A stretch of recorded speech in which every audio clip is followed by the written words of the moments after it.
মা খাদিজার পেট থেকে আল্লাহ নবীকে 4টা মেয়ে দান করেছে। ধরে কোন কয়টা? আপনারা কি নাম জানেন?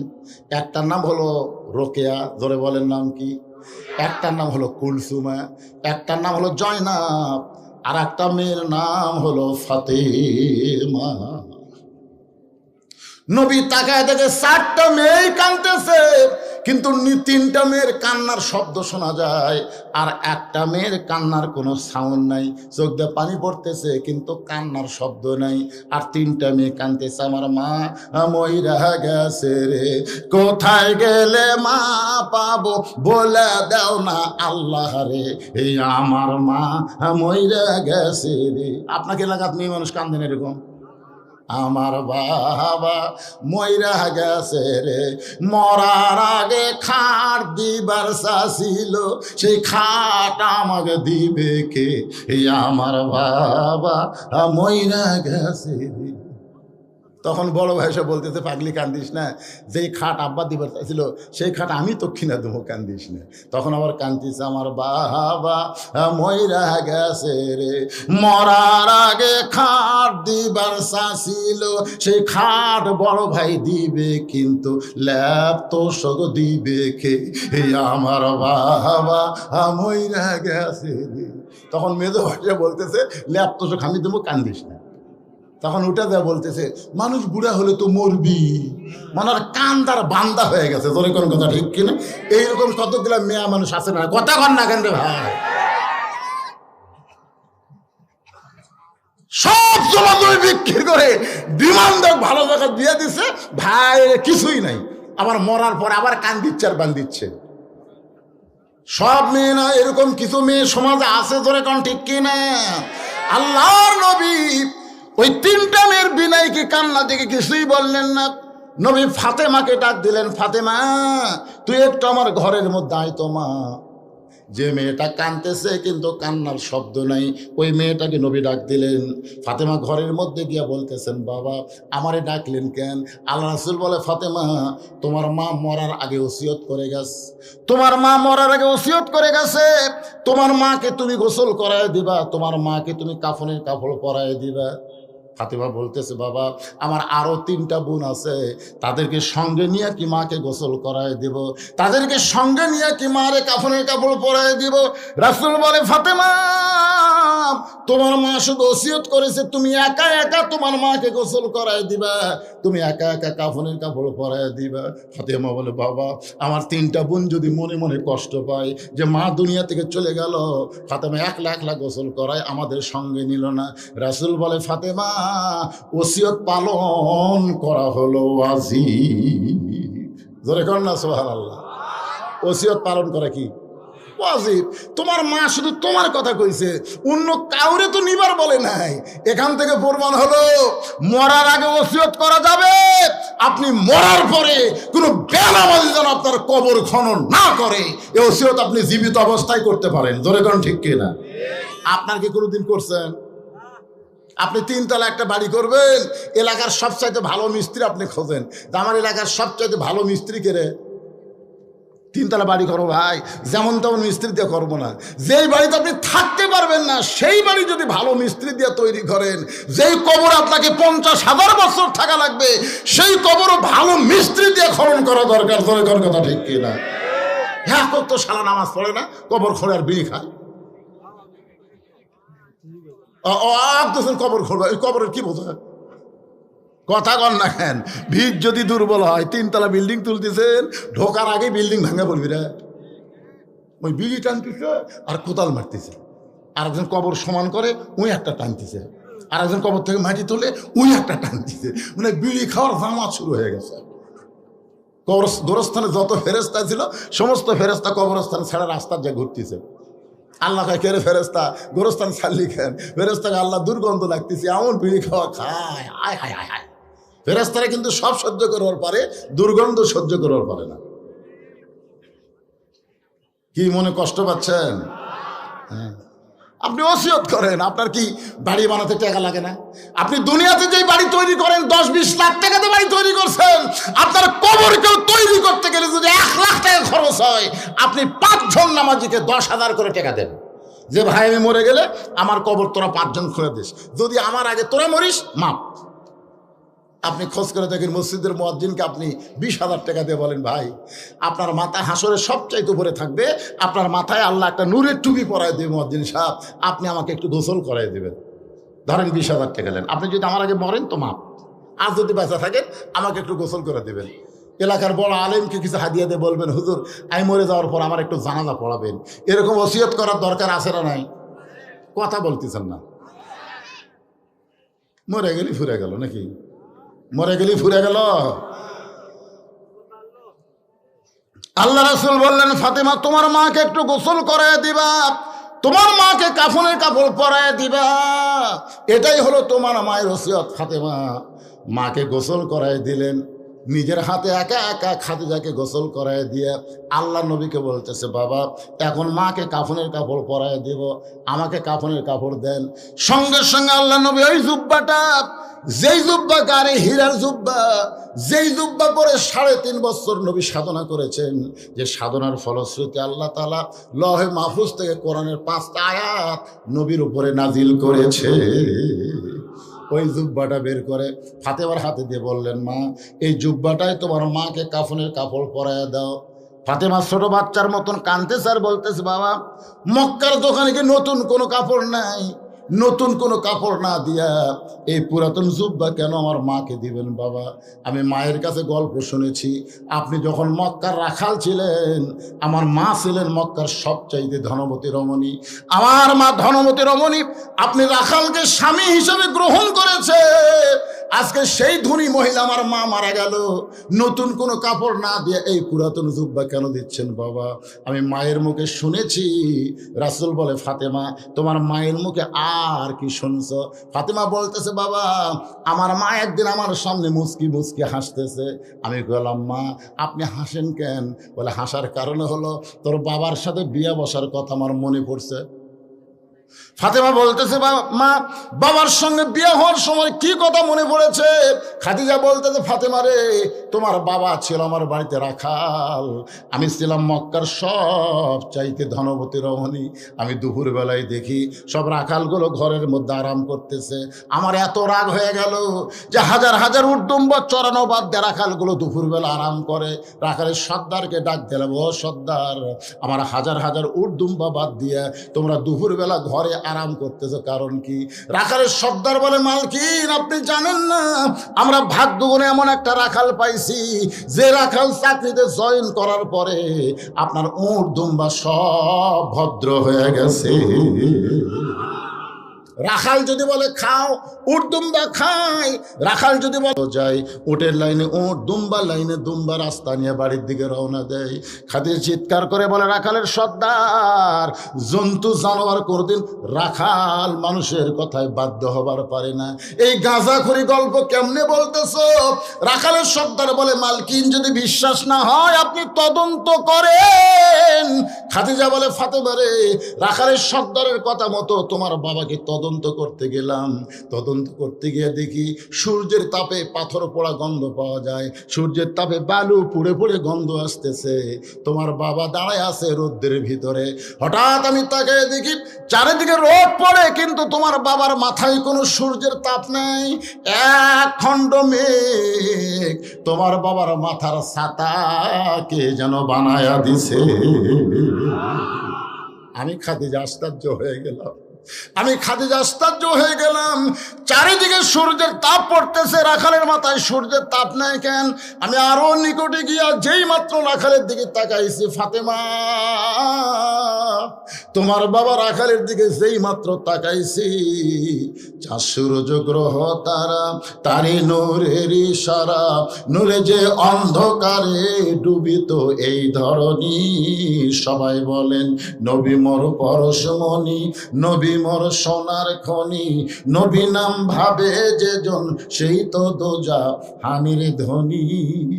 খাদিজা বলতেছে, ও ফাতেমা তোমার বাবা 25 বছর রাখালে এত সুন্দর, মানুষ এত সুন্দর হয়, এইটা দেখার পরে 40 বছরের বিধবা নারী আমার মনের মধ্যে বিয়ার ফুল ফুটে গেছে। আবু জেহেল, উতবা, সাইবা, মক্কার বহু নেতারা আমাকে বলেছিল, ও খাদিজা, আপনাকে বিবি হিসাবে গ্রহণ করতে চাই। আমি তাদেরকে তাচ্ছিল্য করে বলেছি, এই খাদিজার জীবনে বিয়ে করবে না। যেই খাদিজার জীবনে বিয়ে করবে না বলে সিদ্ধান্ত নিয়েছে, সেই খাদিজা, তোমার বাবা 25 বছর রাখালকে দেখে অন্তরে বিয়ের ফুল ফুটে গেছে। এক দৌড়ে বাড়িতে এসে দরজা বন্ধ করে দেয়। দাসী বলতেছে, মালকিন, রাখালকে তদন্ত করতে গেলেন, খবর কি?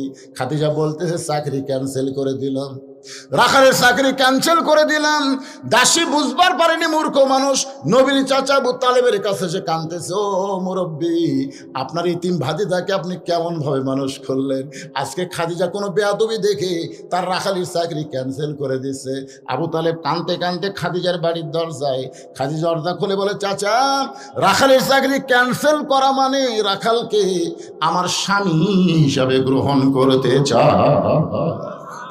ফাতেমা কান্দার বলে, বাবা, যেই মা মক্কার সবচাইতে ধনী, সেই মা আপনাকে রাখালের চাকরি ক্যান্সেল করে স্বামী হিসাবে গ্রহণ করলো। আজকে সেই মায়ের জন্য মক্কার দোকানে নতুন কোনো কাপড় নাই, নতুন কাপড় না দিয়া এই পুরাতন জুব্বা দিচ্ছেন। বাবা, মরার সঙ্গে সঙ্গে আমার মাকে আপনি ভুলে গেলেন। রাসূল কান্দার বলে, ফাতেমা, এই জুব্বা আমি তোমার মাকে দিচ্ছি না, বরং তোমার মা আমার কাছে চেয়েছে। এই জুব্বা সাধারণ জুব্বা নয় মা, এই জুব্বার সঙ্গে আল্লাহর কোরআনের সম্পর্ক রয়েছে। আপনারা এখন বলেন, কোরআনের সম্পর্ক যাদের সঙ্গে থাকে, যার সঙ্গে থাকে, তার দাম বাড়ে না কমে? আগামীতে আমরা আল্লাহর কোরআনের সঙ্গে সম্পর্ক করতে কারা কারা চান? দুই হাত তুলে একটু আল্লাহরে দেখান। এই কারা কারা তুলতেছে না দেখেন তো, কে কে তুলতে একটু গড়িমসি করতেছে। লিল্লাহি তাকবীর। হাত টান টান করে রাখেন, হাত টান টান করে রাখেন। আল্লাহ, আজকে শেরপুরের মাটি ধন্য হয়ে গেল। তোমার বান্দারা গভীর রাত্রে কোরআনের সঙ্গে সম্পর্ক করার জন্য দুটো হাত তুলে দিয়েছে। এই হাতগুলোকে আল্লাহ তুমি কোরআনের জন্য জান্নাতের বিনিময়ে কবুল করে নাও। ধরে কোন আমিন। কি লাভ, কি লাভ দুনিয়ার সাথে সম্পর্ক করে, দুনিয়ার আইনের সাথে, দুনিয়ার রাজনীতির সাথে সম্পর্ক করে আমাদের লাভটা কি রে ভাই? একই গাছের কাঠ দিয়ে 3টা জিনিস বানাচ্ছে। ধরে কোন কয়টা? 3টা জিনিস বানাচ্ছে, একটা খাট, একটা সোফার, একটা রেহাল। গাছ কিন্তু একটাই, জিনিস বানাচ্ছে 3টে। 2টা বানানোর নিয়ত করছিল, একটা বানানোর নিয়ত নেই। মানে খাট আর সোফা বানানোরই নিয়ত করছে, কিন্তু সামান্য কাঠ বেঁচে গেছে। এখন রাজমিস্ত্রি, কি মিস্ত্রি কয় এটা? কাঠমিস্ত্রি। হ্যাঁ, কাঠমিস্ত্রি বলতেছে, ভাই রে, তোমার সোফার খাট তো হয়ে গেল, কিন্তু কাঠ যে বাঁচলো মেহগনির কাঠ, কি করি? তখন কি আর করবেন ভাই, এটা পুড়ে ফেলা দেওয়া বুদ্ধি নেই, কারণ কোনো কামত তো লাগতেছে না। তখন কাঠমিস্ত্রি বলতেছে, কাম করে দেই, এইটাতে তোমাকে একটা রেহাল বানিয়ে দেয়, রেহাল। তখন বলতে তো, ভাই রেহাল তো বানিয়ে দিবেন, এর কিন্তু মজুরি আমি দিবার পারবো না। দেখেন, খাটের পারবি, সোফার পারবি, কিন্তু রেহালের ভাই এটা কিন্তু ফ্রি বানিয়ে দেওয়া লাগবে। তখন মিস্ত্রি বলতেছে, ভাই সওয়াবের আশায়, সওয়াবের আশায় তোমার ফ্রি বানিয়ে দেবো, যাও। এখনো কিন্তু কোরআন শরীফ থোয়া শুরু হয়নি, কেবল কোরআনের সাথে সম্পর্ক হবি। রেহাল বানানোর পরেই তো হবি। কথা কন না কেন ভাই? কথা কন লাগবে তো রেহাল বানানোর পরে হবে কোরআনের সাথে সম্পর্ক। তার আগে মিস্ত্রি কি বলতেছে, ফ্রি, তোমাকে ফ্রি বেলা দিলাম সওয়াবের আশায়। এখন খাট, সোফার, রেহাল হয়েছে। আপনার বলেন তো, এই 3টা জিনিসের মধ্যে দাম বেশি কার? রেহালের যদি দাম বেশি হয়, তাহলে আল্লামা সাঈদী 13 বছর বিনা অপরাধে জেলখানায় বন্দি থাকলো কেন? 50 বছর যিনি কোরআনে তাফসির করলো, এ কোরআনের সাথে এত সম্পর্ক রাখলো, তার মানে আল্লামা সাঈদী হুজুরও তো রেহাল। জোরে কোন কথা ঠিক কিনা?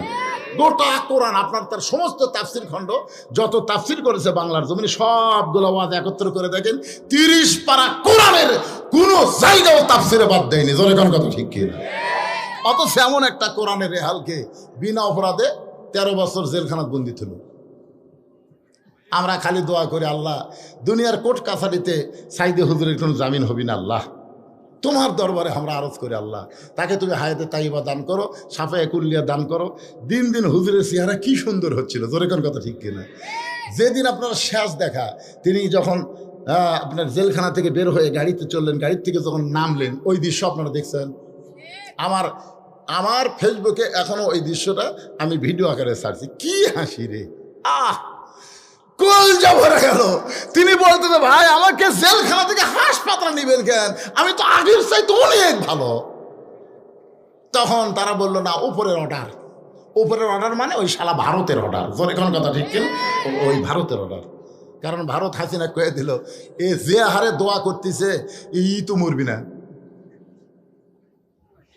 এক মারার বুদ্ধি করা লাগবে। জেলখানা নিয়ে যে তাকে হত্যা করা হলো।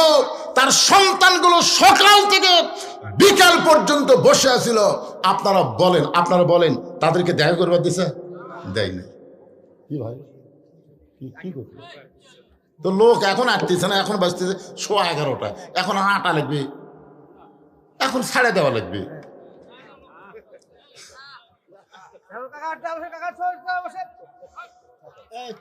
আসলে শোনেন, আসলে ব্যাপারটা হলে কি, রোহিঙ্গা মুসলমানকে আমরা জায়গা দিছি রে, রোহিঙ্গা জায়গা দিছি। আর এরা কি রোহিঙ্গার সাথে খারাপ? ওরকম আপনারা জায়গা দিলেন না। জায়গা থাকার পরেও আপনার ইচ্ছা করে জায়গা দিলেন না।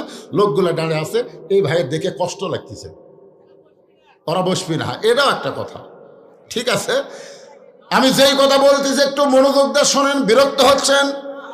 তাহলে কি বুঝলেন? রেহালের দাম বেশি বলতেছেন কারণ রেহালের সম্পর্ক আল্লাহর কোরআনের সাথে, আর খাট সোফার সম্পর্ক হলো মানুষের সাথে। জোরে কোন, কার সাথে? খাট আর সোফার সাথে কার সম্পর্ক? মানুষের সাথে। কোরআন শরীফ এরকম লিভার যায়, রেহালের উপর আছে, তো কোরআন শরীফ লিভার যায়, কাঠের রেহাল ঠস করে সে পায়ের ওপর পড়ছে।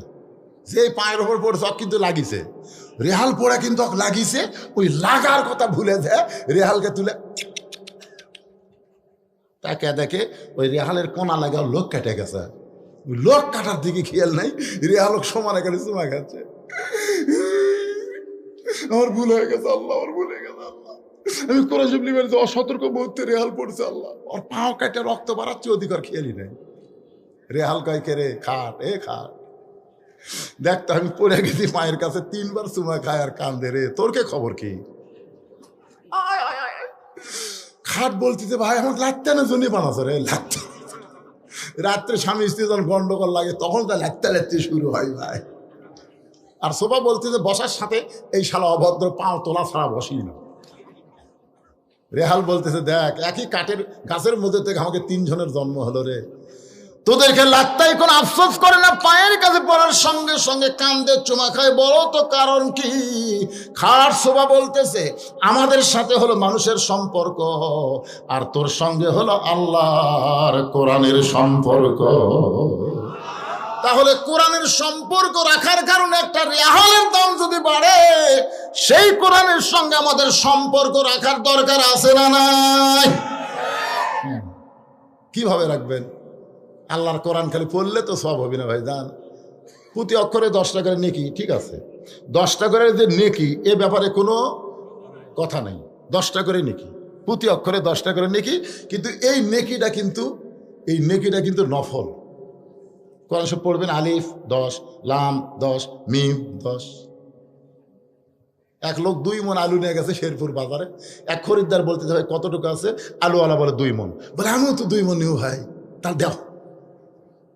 তো বলতেছে তাল ধরে লাও। তো বলতেছে, না ভাই ওজন করে দেন, পাপের ওপর মাপ নেই, দেন মাপের ওপর পাপ নেই, ওজন করে দেন। তো ওজন করে দেখা গেছে 2 মণ 2 সের। আলুওয়ালা বলতেছে, ভাই এই 2 সেরের দাম দেওয়া লাগবে না, 2 সের তোমাকে খাও দিলাম। তখন খরিদ্দার বলতেছে, প্রতি সন্ধ্যে আমার 2 সেরই লাগে ভাই, তার আজকের মতো 2 সের নিয়ে যায়। আপনারা বলেন ওই আলুওয়ালা 2 সের দিবি না চড় মারবি? আরে পাগলা, তুই 2 মণ লিবি দেখাই তো তোর 2 সের পাও। প্রতি অক্ষরে 10টা করে নেকি তখনই পাবেন যখন আল্লাহর কোরআন অনুযায়ী নিজের জীবনকে চালিত করবেন। জোরে কোন কথা ঠিক না? আপনি কোরআন হিসাবে চলবেন না, আর খালি সওয়াব কামাই করবেন। অনুনাজ্জিলু মিনাল কুরআনি মা হুয়া শিফাউ ওয়া রাহমাতুল লিল মুমিনিন। মুমিনদের যাবতীয় রোগের ঔষধ হিসাবে আল্লাহ তাআলা এই কোরআনকে নাজিল করেছে। কোরআন সম্পর্কে আরো আলোচনা নিয়ে আপনাদের সামনে আসতেছি। এবার একটু খেয়াল করেন, রাসূল বললেন, ফাতেমা এই জুব্বা আমি দেইনি মা, এই জুব্বা তোমার মা চেয়েছে। এই জুব্বার সঙ্গে আল্লাহর কোরআনের সম্পর্ক রয়েছে। এই জুব্বা হলো গাড়ি হীরার জুব্বা। সঙ্গে সঙ্গে ফাতেমা জুব্বা পরানোর জন্য মায়ের ঘরের দিকে রওনা দেয়। ফাতেমা সামনে সামনে, আল্লাহ নবী পিছনে পিছনে, ফাতেমা যাচ্ছে সামনে আর নবী হাঁটতেছে পিছনে। অথচ আল্লাহ কোরআনে বলেছেন, আমার নবী যখন হাঁটবে নবীর সামনে কেউ হাঁটতে পারবে না, নবী থাকবে সবার সামনে আর সবাই থাকবে নবীর পিছনে। কিন্তু আল্লাহ নবী ফাতেমাকে সামনে দিয়ে নিজে পিছনে পিছনে হাঁটতেছে। বাজান একটু মনোযোগ দিয়ে শুনবেন, নবী কেন পিছনে হাঁটে, ফাতেমারে কেন সামনে দেয়? কারণ আল্লাহর নবী ফাতেমাকে মায়ের মতন সম্মান করত। এখন সুবহানাল্লাহ, মায়ের মতো সম্মান করার কারণ আছে। এই কারণটা আজকে বলার দরকার নাই। ফাতেমার সামনে সামনে যায়, নবী পিছনে পিছনে যায়। নবী ফাতেমার জন্য দরজা খুলে দিলে ফাতেমা ঘরের মধ্যে ঢোকে। সঙ্গে সঙ্গে নবী খাদিজার ঘরের দরজা বন্ধ করে দেয়। ফাতেমা ঘরের মধ্যে ঢুকেছে, নবী দরজা বন্ধ করে দরজার কাছে বসে আছে। কিছুক্ষণ পর আল্লাহর নবী দেখে ফাতেমা হাসতে হাসতে দরজা খুলেছে। নবী চমকে গিয়ে বলে, ফাতেমা কানতে কানতে ঢুকলে আমার জুব্বা নিয়ে তোমার মাকে কাফনের কাপড় পরানোর জন্যে, কিন্তু হাসতে হাসতে দরজা খুললে কেন? ফাতেমা বলতেছে, বাবা কানতে কানতে কেন ঢুকছি আপনি জানেন, হাসতে হাসতে দরজা খুলছি এটাও আপনি জানেন। রাসূল বলে, ফাতেমা কানতে কানতে ঢুকলে এটা আমি জানি, কারণ মেয়ে তার মাকে কাফনের কাপড় পরাবে, অবশ্যই কানতে কানতে ঢুকবে, কিন্তু হাসতে হাসতে দরজা কেন করলে এটা আমি নবীও জানি না। এখান থেকে প্রমাণ হলো আমাদের নবী গায়েব জানে না। কথা কর না কেন, নবী গায়েব জানে? এতে কতগুলো ভণ্ডরা কয় নবী তো জানি রে জানে, আমাদের বাবারাও গায়েব জানে।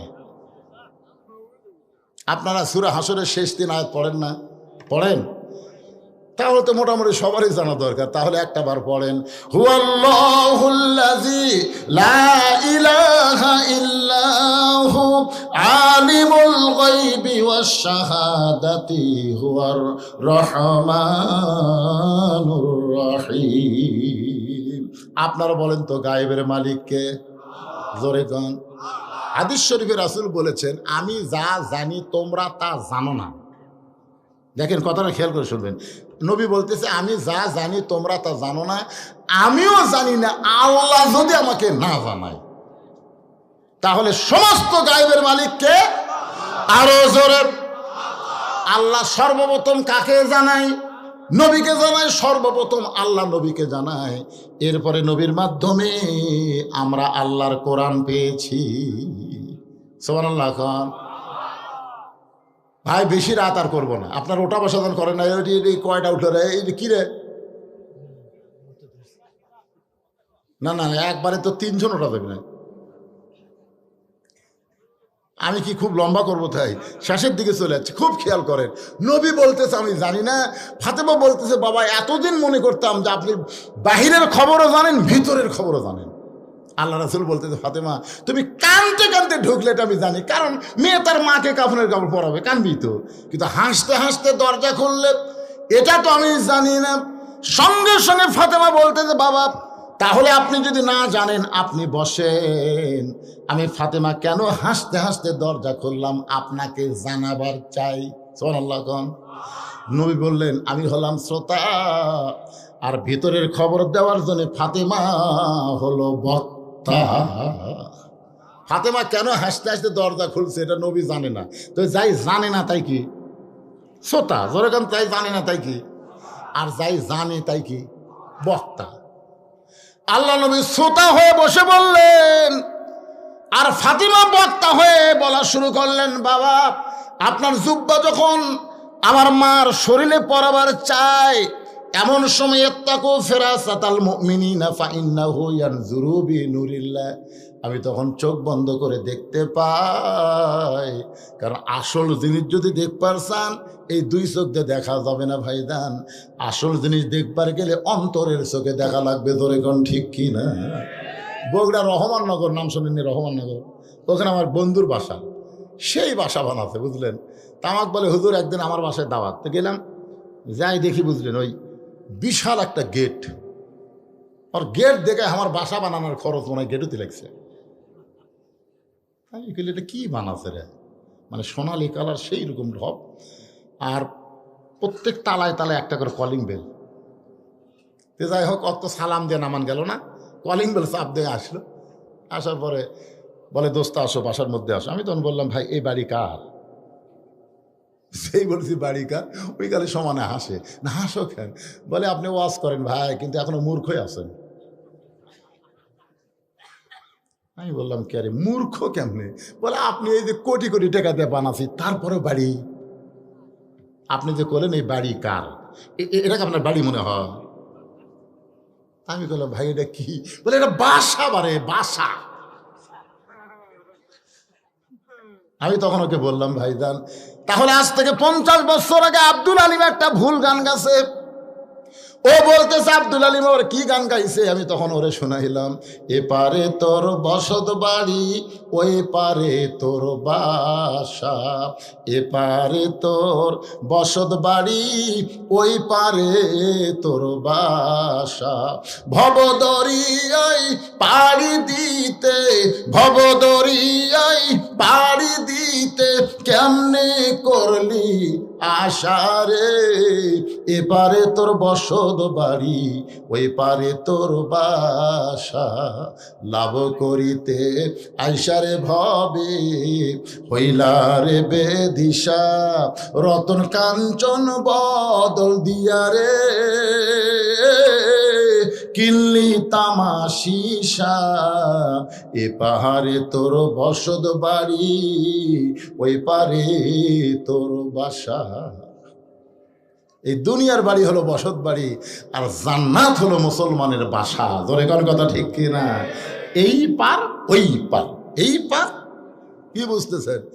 এই পার মানে দুনিয়া, ওই পার মানে জান্নাত, মাঝখানে হলো মৃত্যু নামক নদী। জোরে কোন কথা ঠিক কিনা?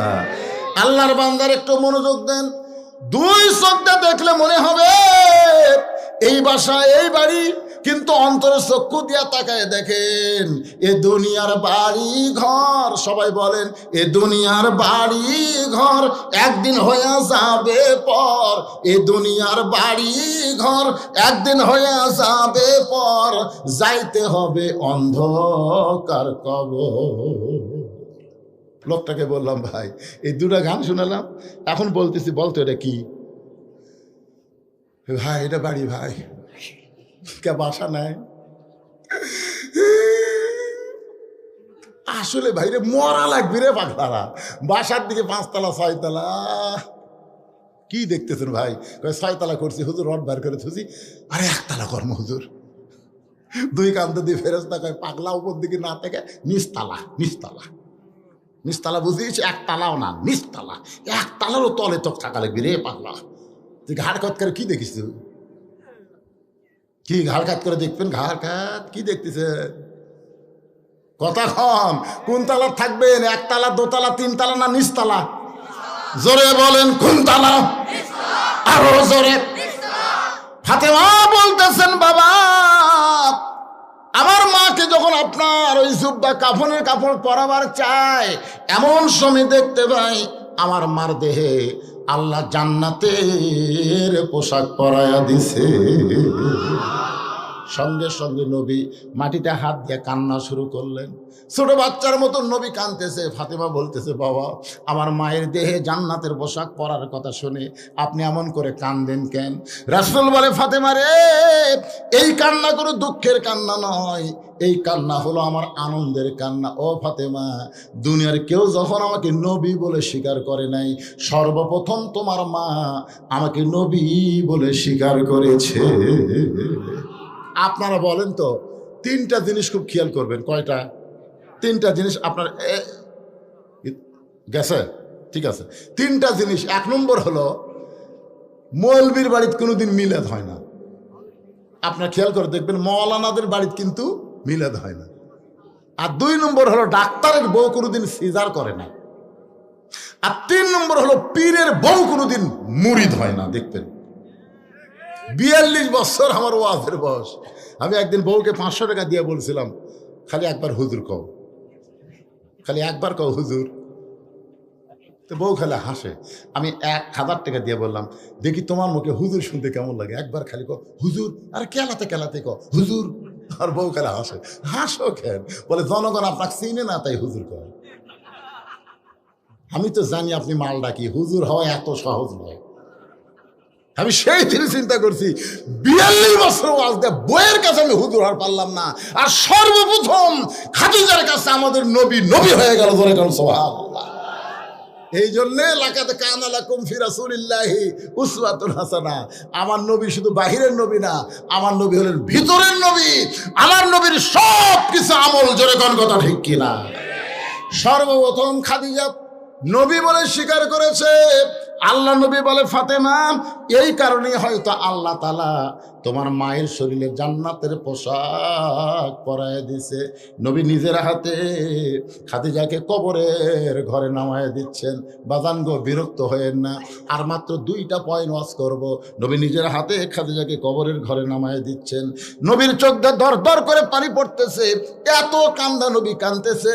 আবু বকর বলে, রাসূলুল্লাহ, হুজুর আপনি আল্লাহর নবী হয়ে যদি এমন করে কান্দেন, তাহলে আমরা কেমনে সহ্য করব? আমাদের শিক্ষা কি আপনি বলবেন না? রাসূল বলে, আবু বকর, আমি এখন নবী নাই রে, আমি এখন নবী নাই। আমি হলাম হতভাগ্য স্বামী, আমার দরদের বউকে কবরের ঘরে নামায় দিচ্ছি। আবু বকর কলেমার দাওয়াত দিয়ে যত রাত্রি আমি বাসায় ফিরি না কেন, কোনোদিন খাদিজা খাদিজা বলে আমার ডাকতে হয় নাই। আমি শুধু দরজার কাছে দাঁড়াইছি, সঙ্গে সঙ্গে খাদিজা দরজা খুলে দিছে। আমি রাসূল বলতাম, খাদিজা কোনোদিন 2টা বাজে, কোনোদিন 3টা বাজে, কিন্তু তোমাকে নাম ধরে ডাকা লাগে না, আসা মাত্রই দরজা খোলো। কারণ কি? খাদিজা বলে, রাসূলুল্লাহ, আপনি হলেন মিশকাম্বর। আপনি যখন যান তখন দরজার কাছে নাকটা লাগায় দাঁড়িয়ে থাকি, আপনি আসা মাত্র সুগন্ধ পায় আর দরজা খুলে আপনার সামনে দাঁড়ায়। আল্লাহ রাসূল বলে, খাদিজা তাহলে আপনি কি কোনোদিন ঘুমাবেন না? খাদিজা বলে, রাসূলুল্লাহ, সেই দিন আমি ঘুমাবো যেদিন আমার মরণ হবে। আমি মৃত্যু না হওয়া পর্যন্ত আপনি না ঘুমাইলে আমি কোনোদিন ঘুমাইব না। রাসূল বলে, আবু বকর, আমার খাদিজা আজকে মারা গেছে, আমার খাদিজা ঘুমায় গেছে। কানতে কানতে কবরে মাটি দিয়া আল্লাহ নবী কবরের পাশে দাঁড়ায় আছে, ঘন্টার পর ঘন্টা দাঁড়ায় আছে। আল্লাহ ডাক দিল, হাবিব, খাদিজার কবর থেকে সবাই সরে গেল, আপনি খাদিজার কবর ছাড়বেন না। রাসূল বলে, আল্লাহ, খাদিজার কবরে কি আপনি মুনকির নাকির পাঠাবেন না? 3টা প্রশ্ন করবে, আমার খাদিজা উত্তর দিবার পারবে না। আমি নবী উত্তর দিবার চাই। আল্লাহ বলে, হাবিব রে, আজকে আপনার কাছে একটা ঘোষণা দিলাম, শোনেন। আপনি যেমন খাদিজাকে ভালোবাসেন, আমি আল্লাহ তেমন ভালোবাসি। লিল্লাহি তাকবীর।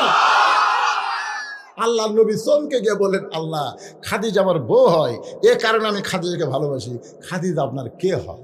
এখন খাদিজা আল্লাহর কে হয়? আমরা আল্লাহর কে হব? আজকে ইন্না লিল্লাহর মাধ্যমে আমরা জানতে চাই। কারা কারা জানবেন? 2 হাত তোলা, আল্লাহর একটু দেখান। লিল্লাহি তাকবীর। হাত নামান। মাশাআল্লাহ। আমি আপনাদের জানাচ্ছি, এই যে ছেলেরা গান বাজনা বাদ দিয়ে কোরআনের মাহফিল করলো, এদিকে আপনার বেজার হোসেন? বেজার? মাশাআল্লাহ।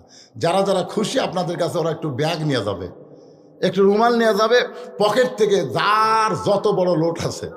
মসজিদের ওই যে দান বাক্সের মতো দান ঠেলা মারেন না, মসজিদের দান বাক্স মুখের সামনে আছে, ওই পকেটে দিয়ে খেয়াল করে দেখে 500, 200 আর 100, 10 টাকা নেই।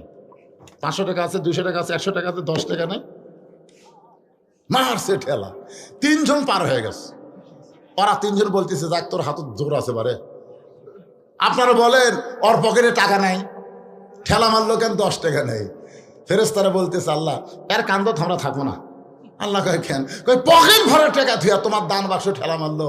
আল্লাহ কই, দান বাক্স ঠেলা মারেনি রে, ওই জান্নাত ঠেলা মারছে। তা আজকে যখন ব্যাগ নিয়ে যাচ্ছে, আপনার জান্নাত মনে করে 10 টাকা, 20 টাকা, 50 টাকা, 100 টাকা, যে যা পারবেন, জোর জবস্তি নাই। এখানে অতিথিবৃন্দ যারা আছে, বিজ্ঞাপনে যে কয়জনের নাম আছে, এই কয়জন ওই ব্যাগের মধ্যে দিলে হবে না? এরা কি ব্যাগের মধ্যে দিলে কাম হবে? না, ব্যাগ পাঠিয়ে আলাদা। এরা হচ্ছে অতিথি, বিজ্ঞাপনে নাম দেওয়া হয়েছে সম্মান দিয়ে। হ্যাঁ, মহিলাদের কথা বলতেছে, আজ মায়েরা তো সেই দান করবে, সেই ওয়াজ আছে মা বোনদের। যান, মা বোনদের কাছে যান।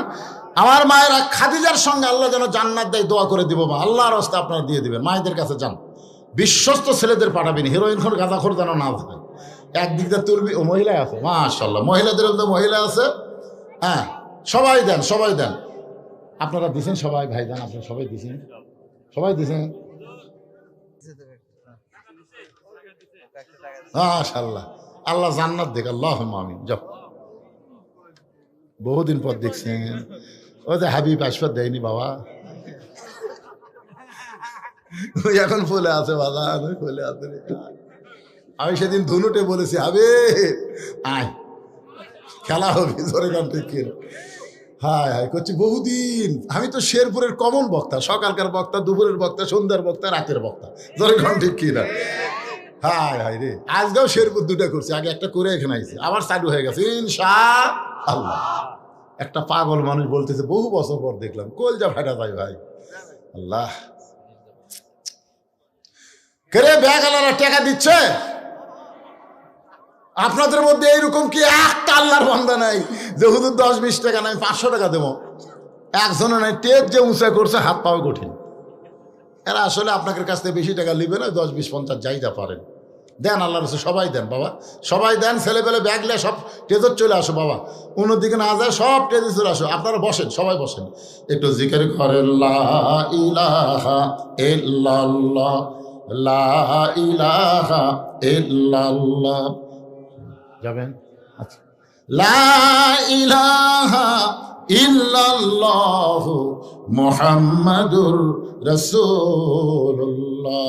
সকলে বলি সাল্লাল্লাহু আলাইহি ওয়াসাল্লাম। একটু মনোযোগ দিয়ে শুনবেন।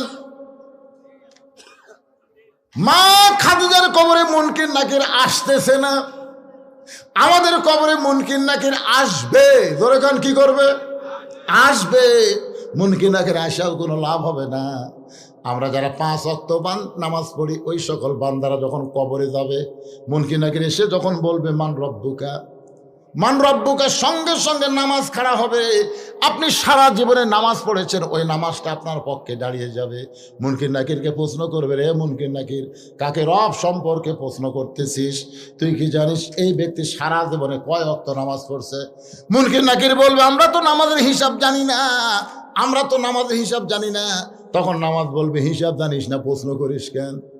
মুনকির নাকির, এই লোকটা মসজিদের মধ্যে গিয়েই বলেছে আলহামদুলিল্লাহি রাব্বিল আলামিন, রুকুর মধ্যে গিয়ে বলেছে সুবহান রাব্বিল আযীম, সিজদার মধ্যে গিয়ে বলেছে সুবহান রাব্বিল আলা। তাহলে সারা জীবন কতবার রব রব জিকির করেছে, একটাবার হিসাব দে। মুনকির নাকির বলে, আমরা তো হিসাব, তাহলে হিসাব জানিস না? সে নামাজের মধ্যে এতবার রব রব করে কবরে আসলো, আবার রব সম্পর্কে প্রশ্ন করিস?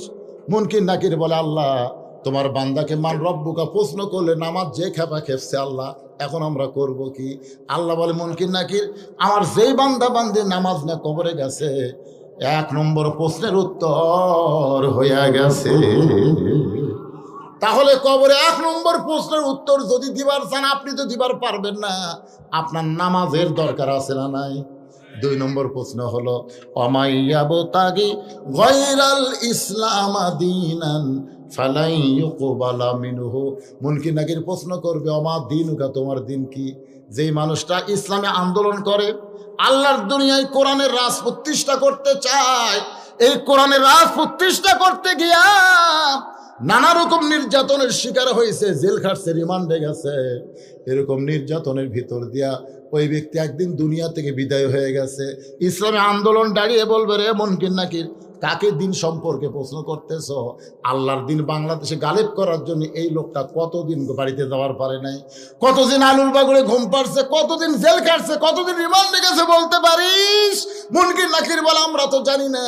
মুনকির নাকির বলবে আল্লাহ আমাদের প্রশ্ন করলে ইসলামী আন্দোলন যে খাবে খেপছে। আল্লাহ বলে মুনকির নাকির যে বাংলাদেশে ইসলামী আন্দোলন করে, বাংলাদেশে কোরআন রাজ প্রতিষ্ঠা করার আন্দোলন করে কবরে আইছে, তার 2 নম্বর প্রশ্নের উত্তর হয়ে গেছে। এবার মুনকির নাকির প্রশ্ন করবে আমার নবীকা, তোমার নবীকে?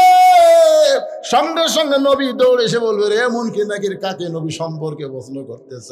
যে আমার দাড়ি নিয়ে কবরের মধ্যে আইছে, এই টুপি দাড়ি রাখার কারণে মৌলবাদী রাজাকার ডিগ্রি দিছে, এই টুপি দাড়ি রাখার কারণে পুলিশ র্যাব তাকে কত চেক করছে। আজকে সেই নবীর সুন্নত দাড়ি নিয়ে কবর আইছে, ও আমাকে নবী বলার আগে আমি নবী তাকে উম্মত বলে স্বীকার করে নিলাম। আল্লাহ ডাকতে বলে হাবিব, আপনি যেমন খাদিজাকে ভালোবাসেন আমি আল্লাহ তেমন ভালোবাসি। রাসূল বলে আল্লাহ আপনি খাদিজারে কেন ভালোবাসেন? আল্লাহ বলতে সর্বপ্রথম আপনাকে নবী বলে স্বীকার করেছে, আর সব সময় কবরকে স্মরণ করে অন্ধকার কবরে কেমনে থাকবে এই চিন্তায় দুনিয়াতে যে চোখের পানি বের করে কেঁদেছে। আমার এই বান্দিকে আর আমি কবরের মধ্যে শাস্তি দেওয়ার চাই না। তার মুনকির নাকিরের উত্তর আমি আল্লাহ দিয়া দিলাম। ইজা আসাবাতুহুম মুসিবাতুন ক্বালু ইন্না লিল্লাহি ওয়া ইন্না ইলাইহি রাজিউন।